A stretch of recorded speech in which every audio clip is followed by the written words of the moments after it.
আজকে দেখে আসবো সেরা 5টি কমেডি ভিডিও। তো ভিডিওটা কেউ স্কিপ না করে শুরু থেকে শেষ পর্যন্ত দেখতে থাকুন। অবশ্যই ভিডিওটা আপনাদের কাছে ভালো লাগবে। তাহলে শুরু করা যাক আজকের প্রথম ভিডিওটা। এই লোকটার হাতের কাজ এত সুন্দর, আসলে সত্যি অসাধারণ। কিন্তু এখানে একটি প্রশ্ন আমার থেকেই গেল, লোকটার যখন স্প্রে করা হয়ে গেল, লোকটা সিঁড়িটার উপর কি করে উঠলো? আবার আর এই দিক দিয়ে দেখুন আমাদের আরেক ভাই কি করতেছে। দোকানদারের কাছ থেকে আসে কপি কেনার জন্য। এই লোকটা একটি কপি দামাদাম করতেছে আর পিছন থেকে দুইটা কপি চুরি করে নিয়ে যাচ্ছে। অথচ চোর কিন্তু চুরি করে নিয়ে যাচ্ছে, আর দোকানদার কিছুই বুঝতে পারছে না।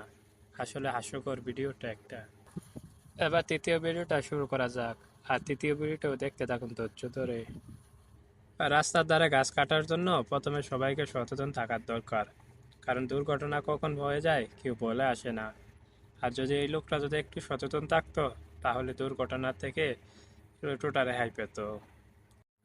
আর এই দিক দিয়ে আমরা দেখতে পাচ্ছি আরেক শয়তান কি কাজ করতেছে। চলুন ভিডিওটা শুরু করা যাক। এই দিক দিয়ে আমরা দেখতে পাচ্ছি এই লোকটা একটি হাতে করে লাঠি নিয়ে যাচ্ছে, সে তার ঘরের ভিতর প্রবেশ করবে, কিন্তু পিছন থেকে মেয়েটা এসে তার লাঠিটাকে কেটে এখানে একটি ফুল লাগিয়ে দিলেন। সে যখন ঘরের ভিতর গেলেন, মেয়েটাকে এটা উপহার দিলেন। আর মেয়েটা তো এই ফুল দেখে অনেক খুশি হয়ে গেছে। আর এই দিক দিয়ে দেখুন আমাদের আরেক ভাই কি করতেছে। যদি কারোর সাথে ফাজলামি করতে হয়, ঠিক এমনভাবে ফাজলামি করা উচিত যাতে দরজাটা খুলতে না পারে। আর লোকটাই সেই কাজটাই করলেন। দরজাটার মাঝে এমনভাবে রশি লাগিয়ে দিলেন, এক ঘরের থেকে আরেক ঘরের দরজার মাঝে লাগিয়ে দিলেন, যাতে করে কেউ খুলতে না পারে।